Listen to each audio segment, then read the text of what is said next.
So far naman parang mukha namang may rollback siya. Nakaka-reflect naman ng maayos kung ano po yung mga changes sa international. Pero wala tayong makagawa talaga sa presyo kasi presyo international yan. Kahit po na bumababa po, nagro-rollback yan, hanggang hindi pa natatapos yung gera, hindi po tumitigil po yung DOE to and making sure that the supply is sufficient. Umaga na! Balita na! Magandang Sabado ng umaga mga kapuso. 25 sa buwan ng Abril ng 2026. At dahil Sabado, ako po si Fernan Gulapa, kasama nyo sa mga balita hanggang alas 5:30 ng umaga.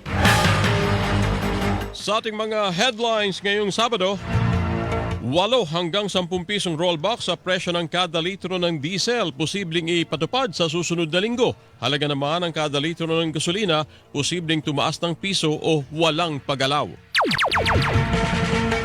High-level coordinating team ng pamahalaan na nangangasiwa sa pagpapabalik kay dating Congressman Saldico sa Pilipinas nakikipagpulong na sa Embahada ng Pilipinas sa Czech Republic para talakayin kung paano maiuwi sa bansa ang dating kongresista.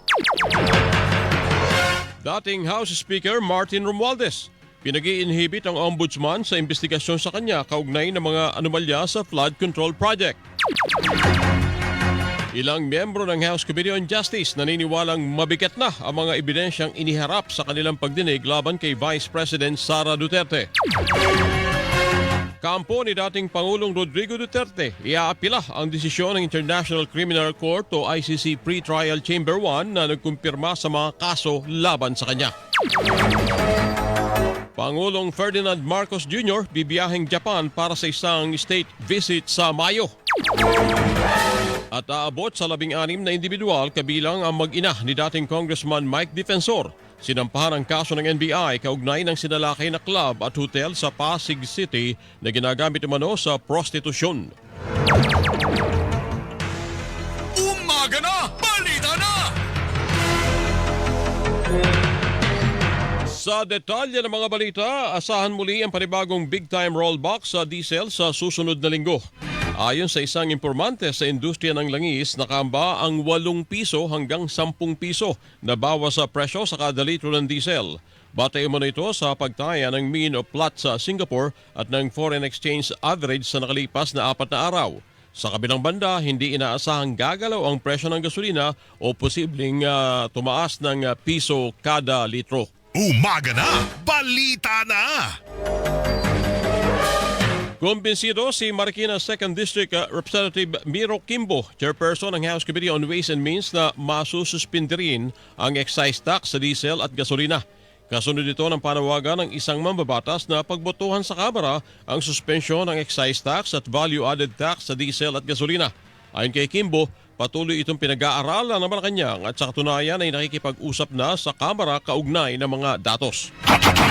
Naniniwala ako na sa susunod na mga araw ay tatanggalin din ang excise tax sa diesel at saka gasolina dahil malinaw talaga na hindi tama na ito ay na ang diesel ay ginagamit daw ng top 30% ng ating populasyon, ang 81% nito.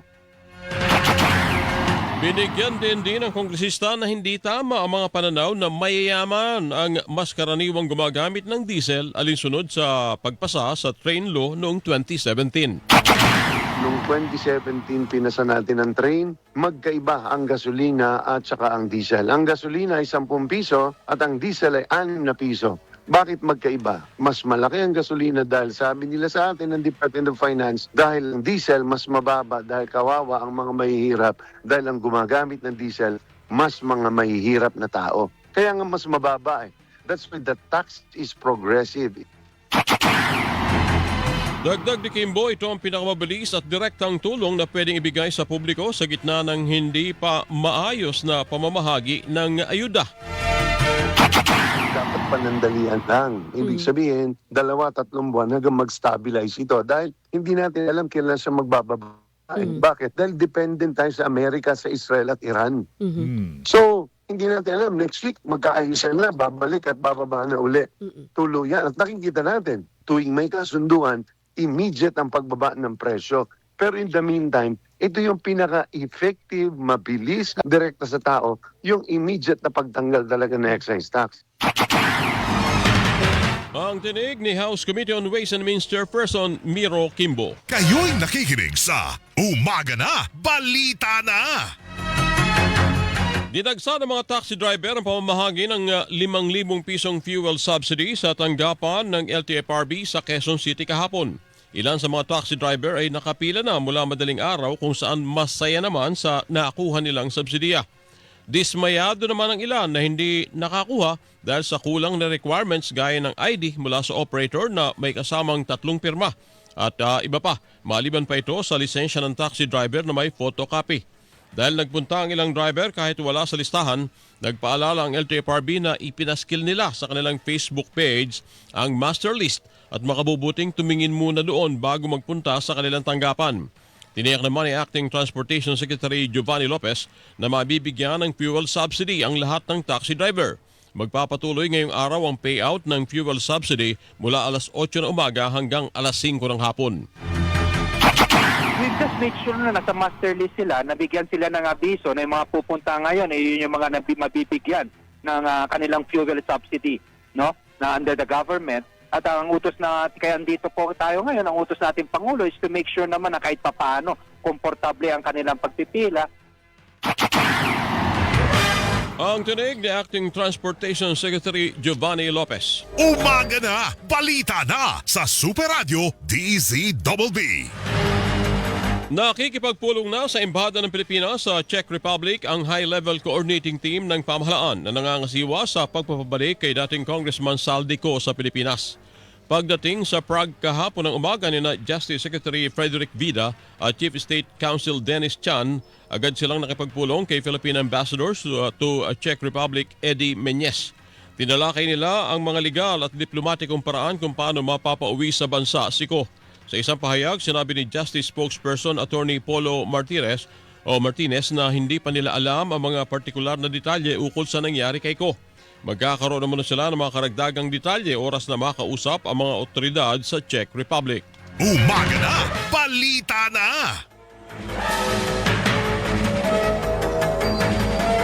Walang katiyakan kung nasa Czech Republic pa si dating Congressman Saldico. Sinabi yan ni Justice Secretary Frederick Vida nang matanong siya ng mga mamamahayag sa isang pulong balitaan sa Prague, Czech Republic kagabi. Ayon sa kalihim, sa ngayon ay wala pang pag-uusap sa pagitan ng Pilipinas at ng Ministry of Justice ng Czech Republic. Pero tiniyak niyang susunod sila sa proseso at mga batas ng naturang bansa.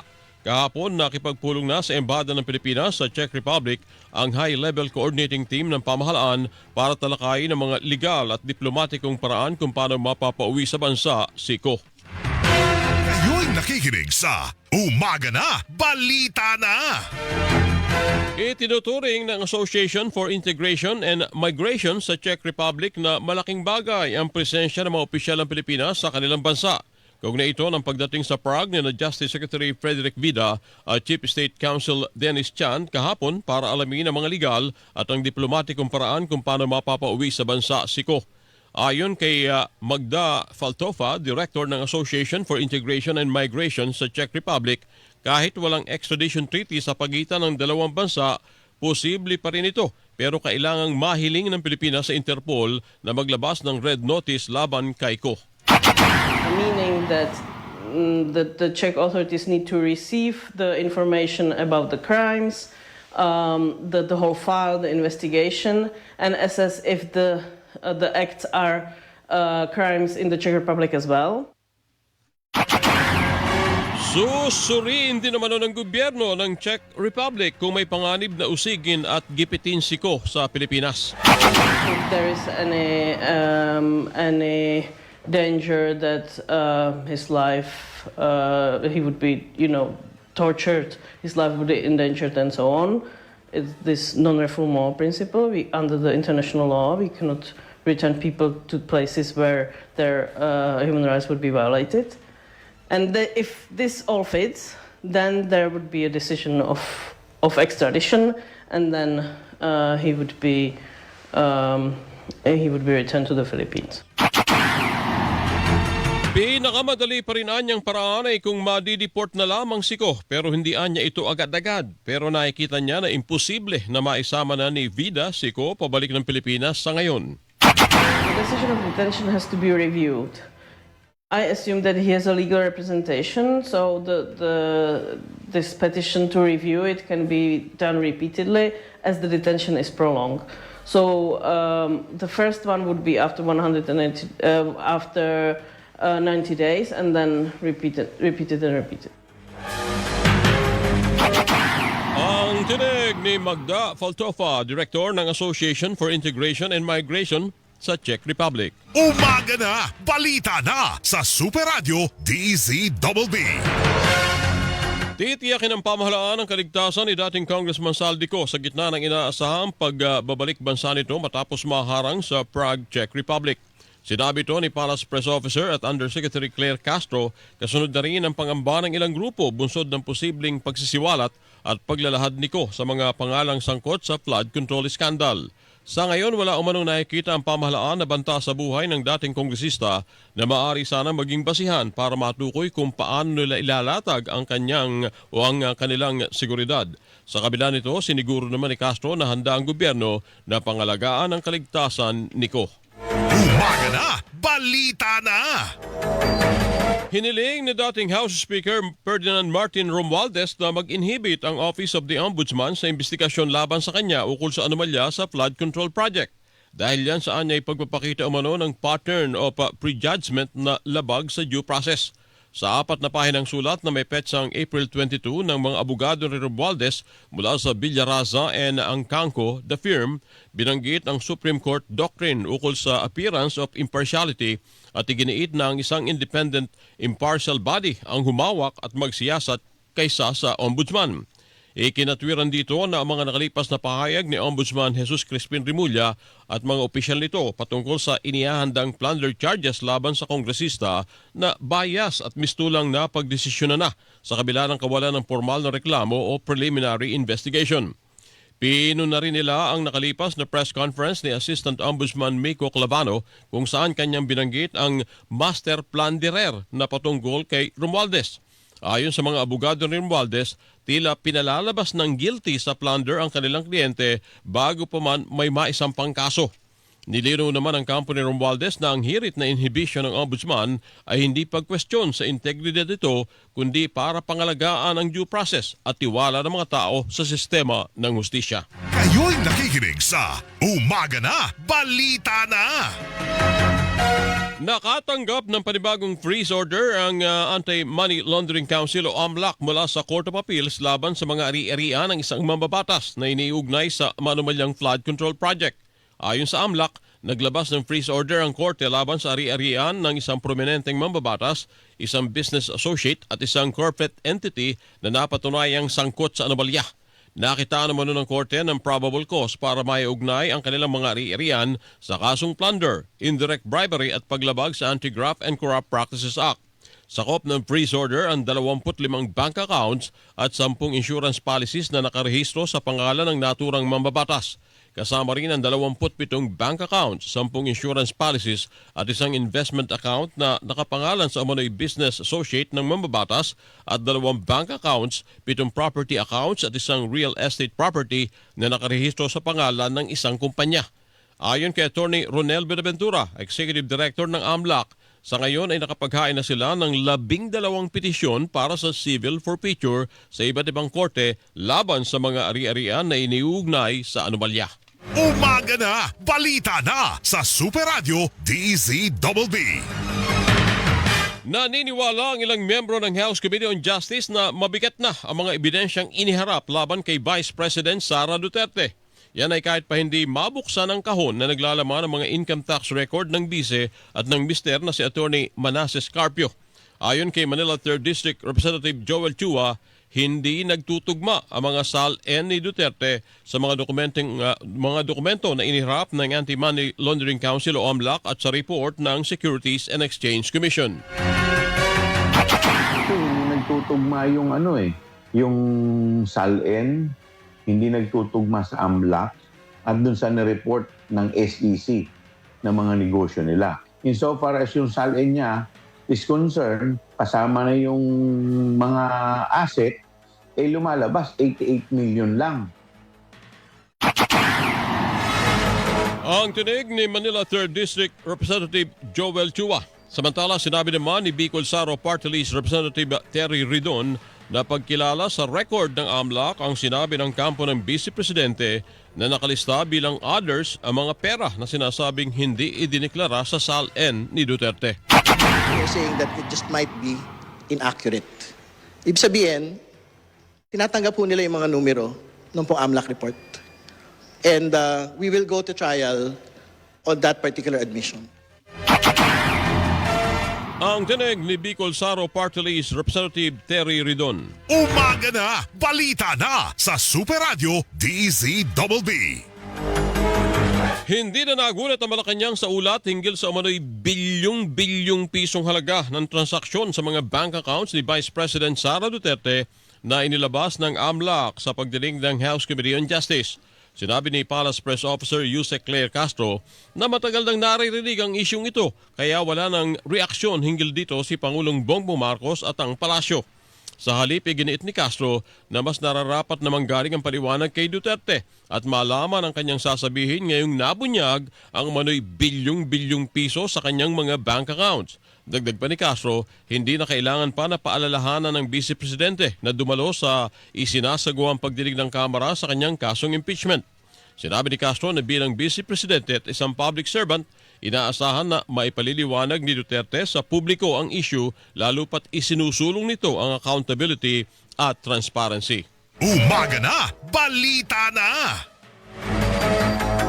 Iapila ng kampo ni dating Pangulong Rodrigo Duterte ang desisyon ng International Criminal Court o ICC Pre-Trial Chamber 1 na pagkumpirma sa lahat ng kaso laban sa dating Pangulo. Sa isang pahayag, sinabi ni Attorney Nicholas Kaufman na hihingin nila sa Pre-Trial Chamber 1 na payagan silang iapila ang desisyon. Ang desisyon ay tinawag ni Kaufman na most bizarre o lubhang kakaiba at Kafkaesque o mahirap intindihin dahil hindi lohikal ang iginiit ng pre-trial chamber na hindi kailangan magkaroon ng unnecessary details ang mga kaso na masyadong specific at maaring magbigay ng limitasyon sa paglilitis. Ituan niya marahil ang paliwanag kung bakit wala ni isang pirasong ebidensyang binanggit sa footnote ng desisyon. Sa tingin ni Kaufman, ipinakita nito kung gaano kahanda ang pre-trial chamber na paboran ang prosekusyon kahit na maapektuhan ang karapatan ng dating Pangulo para sa patas na paglilitis. Ayon kay dating Chief Presidential Legal Counsel ni Duterte na si Atty. Salvador Panelo, naniniwalang nahusgahan na ang kaso. Lalo anya't isinagawa ang confirmation of charges hearing kahit inapila ng kampo ni Duterte ang issue ng jurisdiksyon. Instead of resolving it with finality, it proceeded with the hearing, which means it has already prejudged the case. Kaya sabi ko sa inyo noon, malabo. Iko-convict nila yan kasi nga meron ng sabwatan yung ICC at saka yung administrasyon natin ngayon. Ang tinig ni dating Chief Presidential Legal Counsel ni Duterte na si Atty. Salvador Panelo. Umaga na, balita na! Tatayo manong testigo si dating Police Colonel Royina Garma sa paglilitis ng International Criminal Court o ICC kay dating Pangulong Rodrigo Duterte. Ayon kay dating Senador Antonio Trillanes IV, nakarating sa kanya ang impormasyong ito dahil ang kampo niya ang naunang naghain ng communication sa ICC tungkol sa mga umano'y extrajudicial killing sa Pilipinas. Hindi pa tiyak kung tungkol saan ang magiging testimonya ni Garma. Pero matatandaan na ibinunyag noon ni Garma sa pagdinig sa Kamara ang umano'y pagpapatupad ng Davao model sa patayan at sa reward system sa drug war nang ipatupad ito sa buong bansa. Ayon kay Trillanes, maliban kay Garma, testigo na rin sa ICC ang tatlong nagpakilalang mga hitman ni Duterte kabilang sina Arturo Las Cañas at Edgar Matubato. Kayo'y nakikinig sa Umaga na, balita na! Nakatakda magtungo sa Japan si Pangulong Ferdinand Marcos Jr. para sa isang state visit mula May 26 hanggang 29 kasama si First Lady Lisa Araneta Marcos. Sa inilabas na abiso ng Presidential Communications Office, isasagawa ang pagbisita bilang tugon sa paanyaya ng pamahalaan ng Japan. Inaasahan na sasalubungin ang Pangulo at ang unang ginang ng Emperor at Empress ng Japan sa Imperial Palace para sa welcome ceremony, sa state call at sa state banquet bilang parangal sa delegasyon ng Pilipinas. Nakahanay rin sa agenda ang bilateral meeting ng Pangulo kay Prime Minister Sanae Takaichi kung saan tatalakayin ang pagpapalalim ng ugnayan pang-ekonomiya at seguridad ng dalawang bansa. Kabilang sa mga isyong pag-uusapan ang energy security, food security at maritime cooperation sa gitna ng mga kasalukuyang pangdaigdigang hamon. Makikipagpulong din ang Pangulo sa mga Japanese business group at sa Filipino community sa Japan bilang bahagi ng kanyang official engagement. Huling nagsagawa ng state visit sa Japan ang isang Pangulo ng Pilipinas noong 2015 sa ilalim ng administrasyon ni dating Pangulong Benigno Aquino III. Ipinagdiriwang ngayon taon ang ika-70 anibersaryo ng diplomatikong relasyon ng Pilipinas at ng Japan. Umaga na, balita na sa Super Radio DZBB. Kakarampot umano ang isip ng mga nagsasabing duda sila sa kalusugan ni Pangulong Bongbong Marcos. Sinabi yan Executive Secretary Ralph Recto sa kanyang talumpati sa paglulunsad ng programang Sa Bagong Pilipinas, Bawat Bayan Makikinabang sa Batangas kung saan kasama niya roon ang Pangulo. Nilitan niya pa ni Recto ang mga aktibidad sa mga nakaraang araw ni Pangulong Marcos na tinawag niyang Master of Multitasking. This is a high-energy presidency of a healthy leader. Walang wheelchair, walang tungkod, at hindi uugod-ugod. Hindi po yan ang diskarte ng isang low-bat na leader. Tulad ng paninira ng kakarampot na lagtutay ang mga isip. Sinagot din direkto ang sinabi ni Vice President Sara Duterte na suportado ni Pangulong Marcos at ng makinarya ng administrasyon si dating Senador Antonio Trillanes IV. Hindi ko alam ang mga paratang na binabakap. Ang masasabi ko lang, nagtugma yung kanyang mga testimony doon sa report ng AMLA. Ang tinig ni Executive Secretary Ralph Recto. Samantala sa ilalim ng programang Sa Bagong Pilipinas, Bawat Bayan Makikinabang, lahat ng higit 40,000 na barangay sa buong bansa ay bibigyan ng tig 200,000 pesos. Ang kalahati ay pambili ng gamit ng barangay at ang kalahati ay mapupunta sa mapipiling 5 presidential scholar bawat barangay. 20,000 ang ibibigay natin. Mamimili ang ating mga barangay official dun sa 5 na deserving student para naman tiyakin ay makatapos naman sila. Titiyakin po natin na ito ay maramdaman ng lahat. Lahat po ng taong bayan, lahat po ng ating mga kababayan. Ang tinig ni Pangulong Bongbong Marcos. Umaga na, balita na! Handa na ang Pilipinas ay daraos na 40th ASEAN Leader Summit sa Cebu sa Mayo. Yan ang inanunsyo ni Palace Press Officer at Yusek Claire Castro. Tiniyak din mismo ni Executive Secretary Ralph Recto na siyang chair ng ASEAN National Organizing Committee kay Pangulong Ferdinand Marcos Jr. na magiging maayos at organisado ang hosting ng bansa sa naturang aktibidad. Samantala, tiniyak din ng Malacanang na hindi makakaapekto ang may init na usaping pampolitika sa nakatakdang summit. Tinukoy rito ang isyu ng katiwalian sa flood control project kung saan dawit umano si dating House Speaker Martin Romualdez, gayon din ang impeachment complaint sa Kamara laban naman kay Vice President Sara Duterte. Isasagawa sa May 7 at 8 ang ASEAN Leader Summit sa Cebu na inaasahang tututok sa usapin ng supply ng langis at pagkain, gayon din sa isyu ng migrant workers bilang konsiderasyon sa epekto ng krisis sa gitnang silangan. Umaga na, balita na sa Super Radio DZBB.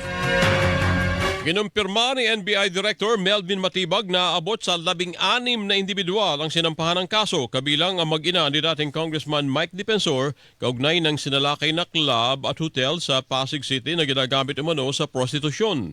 Ayon kay Matibag, kabilang sa mga sinampahan ng kasong paglabag sa Anti-Trafficking in Persons Act, Comprehensive Dangerous Drugs Act of 2002 ay sina Julie Rose Defensor na tumatayong chairman naman ng korporasyon ng kumpanyang konektado sa Chicago KTV at Blue Hotel at Miguel Gabriel Defensor na tumatayong treasurer ng kumpanya. Ito pala, ang mga may-ari, yung asawa nga ni Mike Defensor at anak niya. So yung mga documents revealed na sila yung may mga kinalaman dito, no? Chicago Blue Hotel shares the same address. Then there are interlocking officers and also directors na nandiyan. And it so happened the hotel is owned by Sirin, kung saan presidente yung asawa ni dating Congressman Mike Defensor. Batay sa pagsiyasat ng NBI, unang inaaliw sa loob ng Chicago nightclub ang mga customer kung saan ang mga kababaihan ay pinakikita sa pamamagitan ng isang line-up. At kapag gagawin na ang serbisyong sexual, ay umaabot ang transaksyon mula 5,000 hanggang 15,000 pesos. Aabot naman sa 54 na babae ang nailigtas mula sa lugar. Connected yung hotel. Merong secret na passage papunta ron sa hotel. Pag naayos yung transaksyon, aakyat na doon sa hagdanan sa likod, paakyat diretso ron sa mga kwarto na pinapalabas sila ng hotel. Ang tinig ni NBI Director Melvin Matibag. Umaga na, balita na! Maariing itinanggi ng may bahay ni dating Congressman Mike Defensor na si Julie Rose Defensor na may kaugnayan sila sa operasyon ng club at hotel na sinalakay ng NBI dahil ginagamit umano sa prostitusyon. Nabatid na tumatayo umanong chairman ng korporasyon ng kumpanyang konektado sa club at hotel si Julie Defensor habang tumatayo namang treasurer ng kumpanya ang anak na si Miguel Gabriel Defensor. Sa isang pahayag, sinabi ni Defensor na sinadya, mapanganib at desperadong kasinungalingan ang pagtatangkang iugnay sila sa usapin. Halata umano na ang motibo sa anyay smear campaign na ito ay mag-imbento ng kaso laban sa kanya at kanyang anak kung saan bahagi umano ito ng anyay walang tigil na pattern ng harassment. Kung may hinaing umano si Matibag na personal o politikal sa kanyang asawa, dapat resolbahin niya ito ng direkta at huwag gamitin siya at ang kanyang anak at kanilang mga empleyado na nawala na ng trabaho. Pero giit ni Matibag, hindi patas na sabihing may bahid ng politika ang kanilang operasyon at mga dokumento sa Securities and Exchange Commission ang isa sa kanilang pinagbasehan naman sa pagsasampa ng reklamo. Ito, sagutin lang nila dahil malinaw naman, the law is clear kung ano yung violation ng anti-human trafficking. Ang tinig ni NBI Director Melvin Matibag. Sinusubukan pa ng GMA News na kunin naman ang panig ni dating Congressman Defensor. Umaga na, balita na! Inilabas ng Okta Research ang kanilang 2028 Election Preferential Survey. Sa 2026 first quarter tugon ng masa survey na isinagawa March 19 hanggang 25, nakakuha si Vice President Sara Duterte ng 33%. 21% naman ang nakuha ni dating Vice President Leni Robredo. Nakakuha naman si Manila Mayor Isko Moreno ng 10% habang 9% ang nakuha ni Senador Raffy Tulfo at 4% kay Senador Bam Aquino. 20% naman ang mga sumagot sa survey ang may iba pang kandidatong napipisil. Samantala 2% sa kanilang walang pasya o undecided habang 1% ang tumaging sumagot sa survey na mayroong 1,200 respondents at may margin of error na plus-minus 3%. Kayo'y nakikinig sa Umaga na, balita na! Susunod sa ating mga balita ngayong Sabado, panukalang taasan ng buwis sa mga nakalalasing na inumin para maponduhan ang mga serbisyong pangkalusugan ng pamahalaan, inihain sa Kamara. Tsansa ng pagkakaroon ng El Nino ngayong taon, tumaas sa 70% mula sa 55% ayon sa Pag-asa. At 5 person under police custody o PUPC patay matapos bumangga ang kanilang sinasakyan na police mobile sa isang pader sa Quezon City. Alas 5 na. Umaga na, balita na sa Super Radio DZBB. Umaga na, balita na! Super Radio DZBB. Balitang totoo.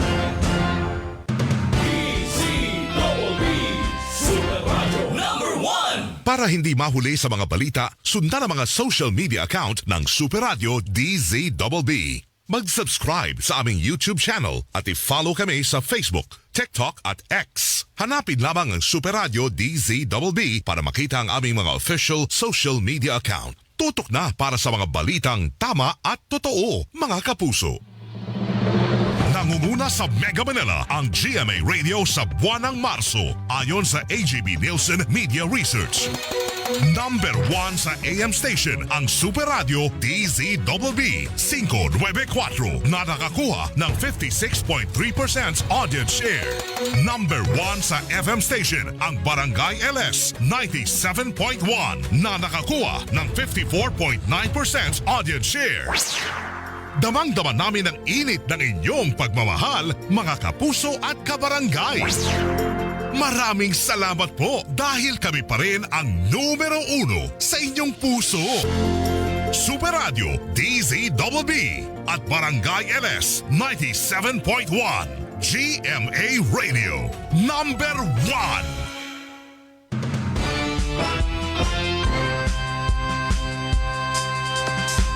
Sa balita, yan ang aming hanata. DZBB Super Radio 594. Laging naka-alerto, serbisyong totoo. DZBB Super Radio. DZBB Super Radio number 1. Super Radio DZBB. Balitang tama, balitang totoo. Alas 5:02. Umaga na! Balita na! Tuloy-tuloy tayo sa mga balita ngayong Sabado. Ako pa rin si Fernan Gulapa. Naghain ng petisyon sa Court of Appeal si dating presidential spokesperson Attorney Harry Roque kaugnay sa pagkansela sa kanyang passport at pagdeklara sa kanya bilang pugante. Batay sa inilabas na pahayag ng tanggapan ni Roque, naghain sila ng petition for certiorari upang humiling ng Temporary Restraining Order o TRO para ipatigil ang implementasyon ng ruling ng Pasig City Regional Trial Court. Iginit ng kampo ni Roque na walang legal na basihan ang pagkansela sa kanyang passport at pagdeklara sa kanya bilang pugante na may tuturing umano na paglabag sa kanyang karapatan. Dagdag pa ni Roque, nagkaroon ng grave abuse of discretion ang korte dahil sa paglabag sa kanyang karapatan sa ilalim ng due process, presumption of innocence at freedom to travel.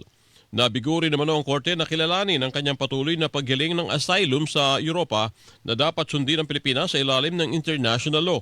Si Roque ay naharap sa kasong qualified human trafficking kaugnay sa operasyon ng sinalakay na Pogo Hub sa Porac, Pampanga. Umaga na! Balita na sa Super Radio DZBB. Bantay Panahon! Alamin na natin ang magiging lagay ng panahon mula kay weather specialist ng Pag-asa, Veronica Torres. Gandang umaga po. Magandang umaga po, Sir Fernan, at sa ating mga taga-subaybay sa DZBB. Ngayong araw, ang easterlies o yung mainit na hangin galing Karagatang Pasipiko ang nakakaapekto sa Central Luzon, Southern Luzon, Visayas at Mindanao. Asahan naman natin na magiging maulan sa Batanes dahil sa frontal system. Mas magandang panahon sa nalalabing bahagi ng bansa kabilang na ang Metro Manila kung saan may chance lamang ng mga thunderstorms pagdating ng hapon at gabi. Wala pa rin tayong gale warning sa kahit na anong dagat baybayin ng ating bansa at walang namomonitor na low pressure area or bagyo sa loob or malapit sa ating Philippine Area of Responsibility. At iyan nga muna ang pinakahuli sa lagay na ating panahon mula sa Weather Forecasting Center ng Pag-asa, Veronica Torres. Bantay Panahon! Umaga na! Balita na! Siniguro ng Department of Public Works and Highways, DPWH, na isasagad na nila ang rehabilitasyon ng bahagi ng Maharlika Highway sa lalawigan ng Quezon na ilang dekada na umano na napabayaan. Ayon kay Public Works Secretary Vince Dizon, mas nakadaragdag sa epekto ng gulo sa gitnang silangan ang matinding traffic na nararanasan sa daang Maharlika. Bukod sa matagal na itong idinadaing ng mga residente at mga motorista, nagiging dagdag rason din umano ito sa pagmahal ng pagbiyahe ng mga produkto. Una nang sinimula ng DPWH ang rehabilitasyon ng bahagi ng Maharlika Highway sa Quezon bago ang Semana Santa. Umaga na, balita na sa Super Radio DZBB. Pinaimbestigahan ni DPWH Secretary Vince Dizon ng umano'y substandard o ampaw ng mga wheel guard sa Coron Busuanga Road sa Palawan matapos na matuklasang naglalaman lamang ito ng sandbag at hindi simento. Sa ulat ng Super Radio Palawan, sinabi ng mga opisyal ng DPWH Palawan na nakarating na kay Dizon ang nasabing issue kaya agad niyang pinaimbestigahan ang issue. Posibleng maharap naman sa kaso ang mga inspektor o nag-certify kung saan mapatutunayang may pagkukulang o anomalya sa proyekto. Matatandaang natuklasan ng irregularidad sa proyekto matapos na mahulog sa bangin sa lugar ang isang pampasaherong jeep at nadiskubre na hindi lang ang sinasabing wheel guards o concrete barrier sa pinangyarihan ng aksidente ang buhangin ng laman at walang mga bakal man lang para patibayin ito.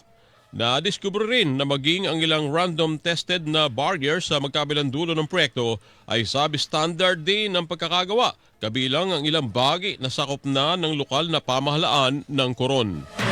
Umaga na, balita na! Naghain ang Akbayan Reform Bloc ng 2 panukala na magtataas ay pinapataw na buwi sa mga nakalalasing na inumin. Sa ilalim ng House Bill 5745 at 5746, pinatataasan ang excise tax sa mga nakalalasing at premix na inumin para maponduhan ang mga serbisyong pangkalusugan. Ayon kay Akbayan Party List Representative Dada Kiram Ismula, dahil malaki ang pinsala na dulot ng alak at industriya nito sa lipunan, nararapat lamang na lakihan ang buwis na ipinapataw sa kanila. Sinabi rin ni Ismula na sa gitna ng krisis sa ekonomiya, huwag naman sanang umabot sa punto na sasabihin ng gobyerno na wala ng pondo para sa libreng gamot o ubos na ang pera para sa mga serbisyo. Batay sa datos mula sa Philippine Medical Association o PMA, 47 Pilipino ang namamatay kada araw ng may kinalaman sa alak. Kayo'y nakikinig sa Umaga na, balita na! Naniniwala si House Committee on Ways and Means Chairperson Miro Kimbo na kailangang maipasa ang Kalinga Bill na isinusulong sa Kamara. Ayon kay Kimbo, layon kasi ng panukala na agad na makatugon ng gobyerno kapag may agarang taas presyo sa petrolyo. Matatandaan na ang Kalinga Bill o House Bill number 8834 ay inihain ni na House Speaker Faustino D. III at Majority Leader Sandro Marcos. Kailangan siyang ituloy dahil dalawang ina-address niya. Is yung immediate, meaning yung ayuda system, and then yung pangalawa is ano yung permanent steps na pwede natin magawa para ang ating lipunan at ang ating ekonomiya ay hindi na mas tinatamaan kapag nagtataas o nagkakaroon ng oil price shock. Kabilang sa mga layunin ng panukalang batas ay gawing electric ang mga pampublikong sasakyan. Wala pang 1% ay electric. Babaguhin natin yan, magbibigay ng insentibo para ito ay magkaroon ng at least 40% electricity mix in the next 8 years. Yan ang isa sa mga permanenteng hakbang na ating tutukuyin dito sa Kalinga Bill na ito. How to make our economy less dependent on oil. Kailangan naman na magbigay ng incentive para makahikayat at para matiyak na uusad ang electrification ng PUV system ng bansa. Umaga na, balita na sa Super Radio DZBB. Pinaimbestigahan ni Batangas Representative Leandro Leviste ang ulat ng umano'y diskriminasyon, korupsyon at hindi patas na pagpapatupad ng bawat barangay makikinabang at bawat bayan makikinabang program. Sa ilalim ng mga programa, ang mga barangay at munisipalidad ay may pinansyal na ayuda na 200,000 pesos para sa educational, social at economic project sa gitna ng krisis sa langis. Sinabi ni Leviste na naghain siya ng resolusyon para formal na ipasiyasat sa Kamara ang usapin. Aligasyon ng kongresista, may mga politiko umano na pinipigil ang pamimigay ng ayuda na hindi naman nila sariling pera. Inihalimbawa ni Leviste ang nangyari sa Batangas kung saan nagpunta pa si Pangulong Bongbong Marcos para magbigay ng 200,000 pesos kada barangay. Gayunman hindi bababa sa 80 barangay ang hindi naimbitahan at may isang kapitan ang sinabihan umano ng Liga ng Barangay ng Batangas na hindi sila kasama dahil nagtatampo umano sa kanila si Batangas Governor Vilma Santos Recto na asawa ng Executive Secretary Ralph Recto.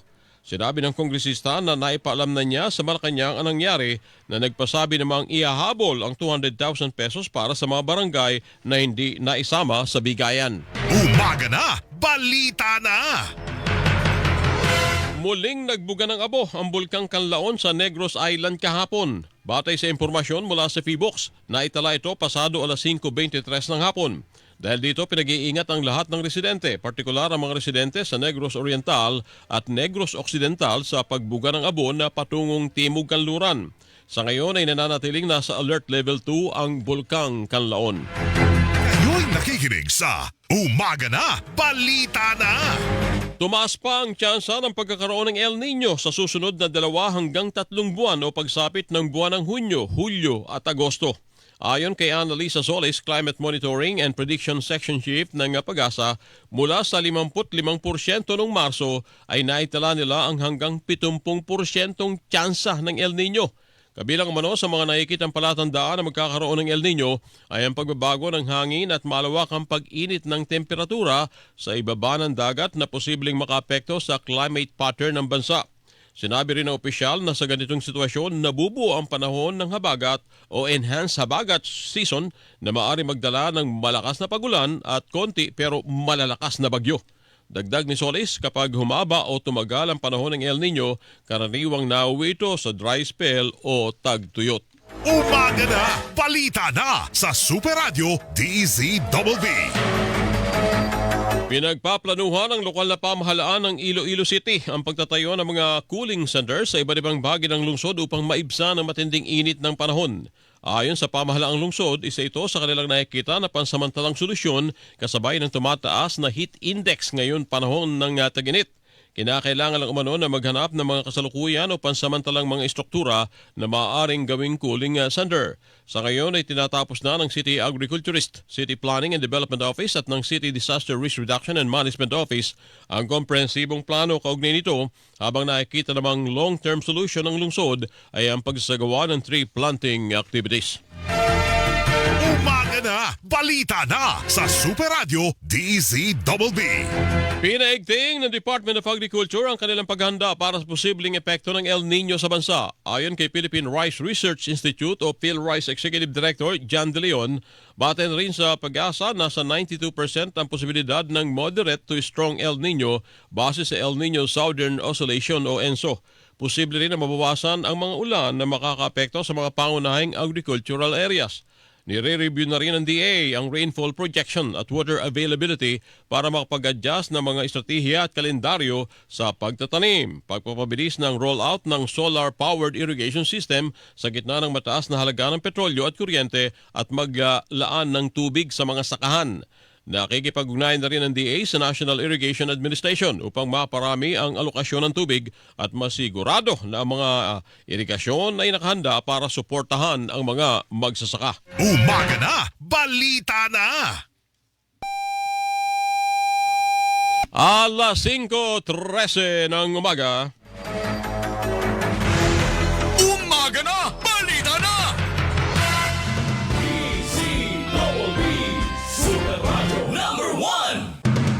DZBB, balitang totoo. Your bill, sir. What? 14,000 pesos for dinner? 1,400 only, sir. Price check or eyes check for expert eye care, state-of-the-art facilities, affordable eyewear. Go to EO Executive Optical. Your bill, sir. Order for more. Dessert? EO, love your eyes. For expert eye care, come to EO Executive Optical with over 300 stores nationwide. EO Executive Optical, love your eyes. Keep moving, Manong. Manong, wag po by Cinco Manong, now available for download and streaming on Apple Music, iTunes, Spotify, YouTube Music, and digital stores worldwide. Presented by Alt G Records.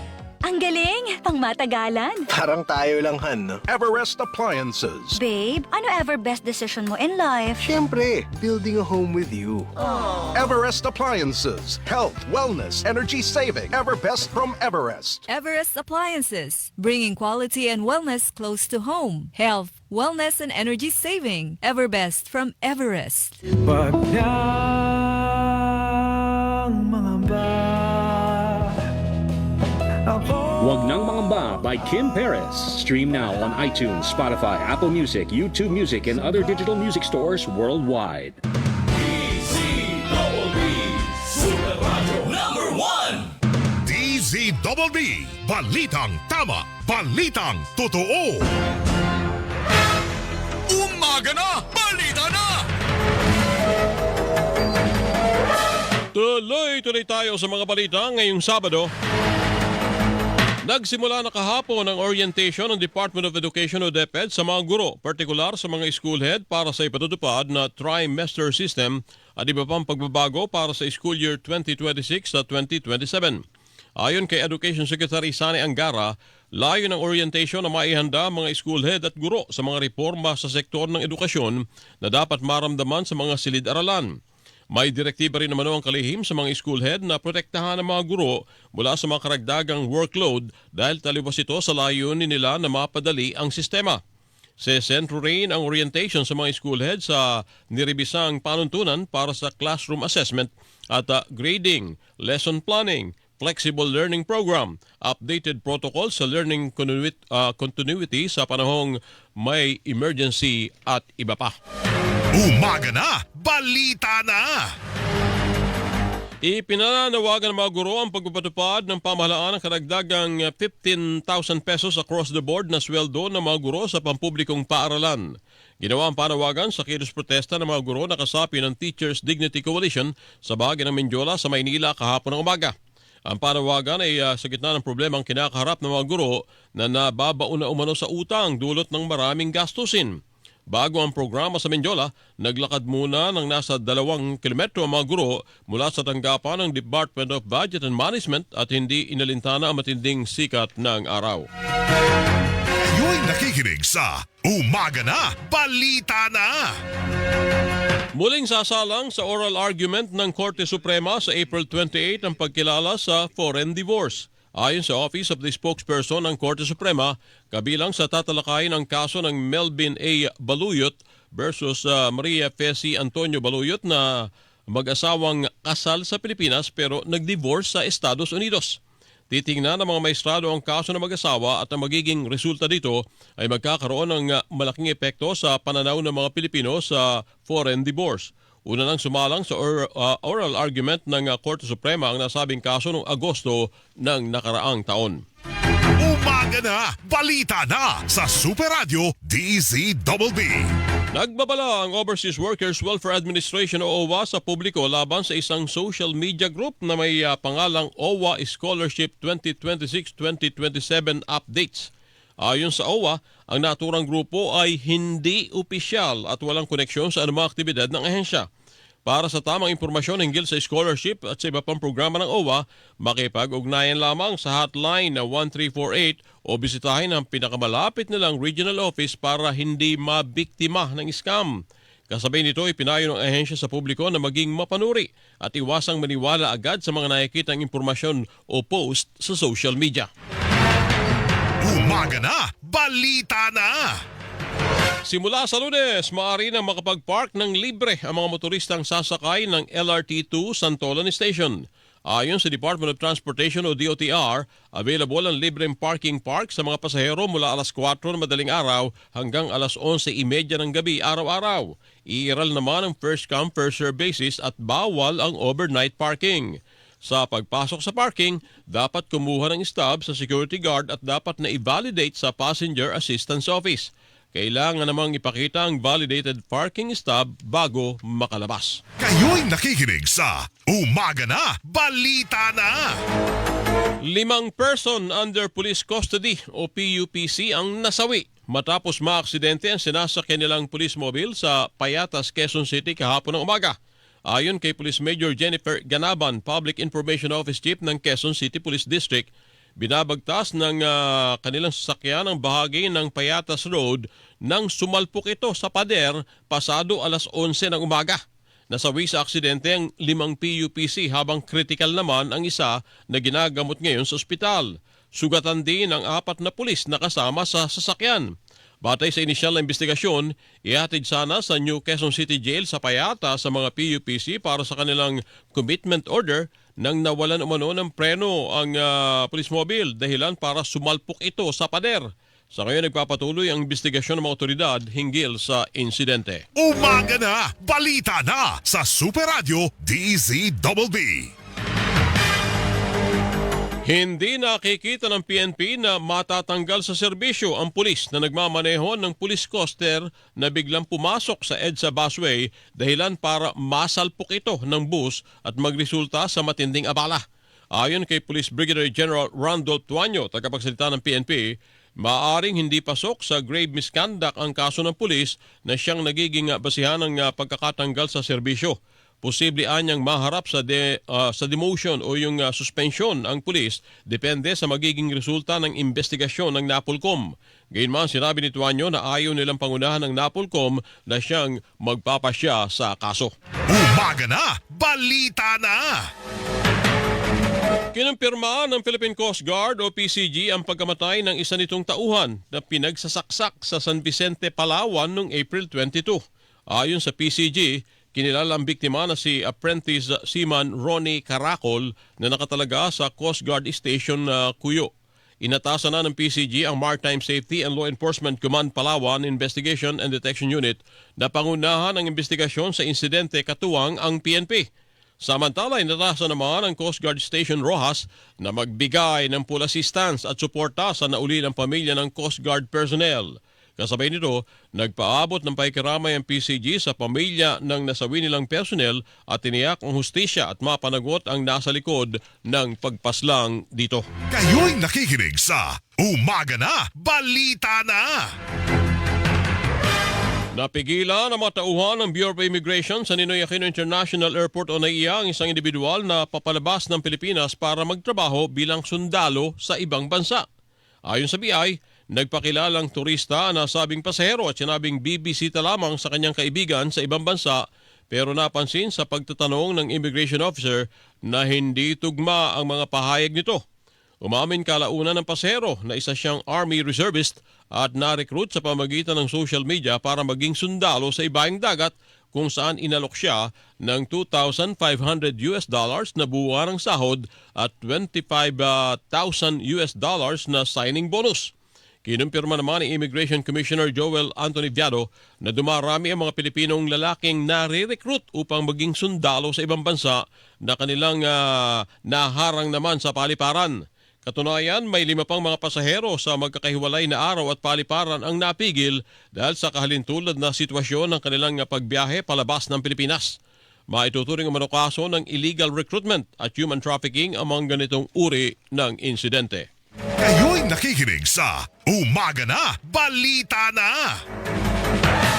Tumagilid ang isang trailer truck sa entry ramp ng NLEX paglampas ng Mel Lopez Boulevard sa Maynila kahapon ng umaga.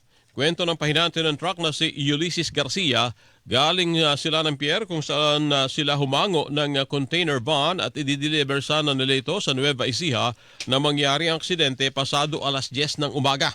Dinala sa ospital ang driver ng truck matapos masugatan dahil sa nabasag na windshield ng truck habang hindi naman nagtamo ng matinding pinsala ang pahinante. Bagamat okupado ang isang lane ng entry ramp, hindi naman ito nagdulot ng mabigat na trapiko. Umaga na, Balita na! Nasunog ang isang bus sa bahagi ng EDSA Ortigas flyover sa Quezon City kagabi. Ayon sa mga responding otoridad sa lugar, nagsimulang masunog ang bus pasado alas 6:17 ng gabi at nagdulot na mabigat na daloy ng trapiko sa southbound lane ng EDSA hanggang sa naturang flyover. Nagkaroon din ng pansamantalang pagkakaantala sa serbisyo ng MRT Line 3 dahil sa naganap na sunog. Naapula ng mga otoridad ang sunog pasado alas 6:57 ng gabi at binuksan na ang isang linya ng flyover ganap na alas 7:12 ng gabi. Patuloy namang iniimbestigahan ng mga otoridad ang sanhi ng sunog. Kayo'y nakikinig sa Umaga na, Balita na! Sumiklab ang sunog sa isang residential area sa barangay North Signal Village sa Taguig City. Ayon sa Bureau of Fire Protection, nagumpisa ang sunog pasado alas 6 ng gabi kung saan isang 3-7 apartment ang natupok ng apoy batay sa inisyal na investigasyon ng Bureau of Fire. Umabot sa ikalawang alarma ang sunog at tuluyang naapula ng mga otoridad ganap na alas 7:02 ng gabi. Sa ngayon, inaalam pa ang bilang ng mga apektadong pamilya at halaga ng mga napinsalang ari-arian ng sunog. Kayo'y nakikinig sa Umaga Na, Balita Na!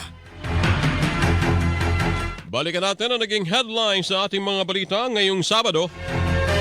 8 hanggang 10 pisong rollback sa presyo ng kada litro ng diesel posibleng ipatupad sa susunod na linggo. Halaga naman ng kada litro ng gasolina posibleng tumaas ng piso o walang maling o magiging paggalaw. High-level coordinating team ng pamahalaan na nangangasiwa sa pagpapabalik kay dating Congressman Saldico sa Pilipinas nakikipagpulong na sa Embahada ng Pilipinas sa Czech Republic para talakayin kung paano maiuwi sa bansa ang dating kongresista. Dating House Speaker Martin Romualdez pinag-i-inhibit ang ombudsman sa investigasyon sa kanya kaugnay ng mga anomalya sa flood control project. Ilang miyembro ng House Committee on Justice naniniwalang mabigat na ang mga ebidensyang iniharap sa kanilang pagdinig laban kay Vice President Sara Duterte. Kampo ni dating Pangulong Rodrigo Duterte iapila ang desisyon ng International Criminal Court Pre-Trial Chamber 1 na nagkumpirma sa mga kaso laban sa kanya. Pangulong Bongbong Marcos biyaheng Japan para sa isang state visit sa Mayo. At aabot sa 16 na individual kabilang mag-ina ni dating Congressman Mike Defensor sinampahan ang kaso ng NBI kaugnay ng sinalaki na club at hotel sa Pasig City na ginagamit naman sa prostitusyon. At yan ang naging kabuuan ng ating mga balita ngayong Sabado. Nakasama natin ang News and Operations Center, ating executive producer si Abes Perida. Kasama rin ang grupo ni Romel Balasbas, Karen Tuason. Sa technical, si Engineer Abel Mungkal at si Charles Delaso. Kasama rin natin ang ating mga Super Radio reporters sa labas ng himpilan at si Kapitan Andoy. Ako po si Fernan Gulapa. Lagi na nag-iwan sa lahat ating gagawin. Lagi na isa-isip ang Panginoong lumikha. Ano po mga kapuso? Double Weng sa Double B. Susunod na Weng Salvacion at Weng de la Peña. Balik tayo bukas, Sunday Guapo, alas 4 na ng umaga. Mga kapuso, dito po sa DCWB, walang kinikilingan, walang pinoprotektahan, noon at ngayon, serbisyong totoo. Umaga na!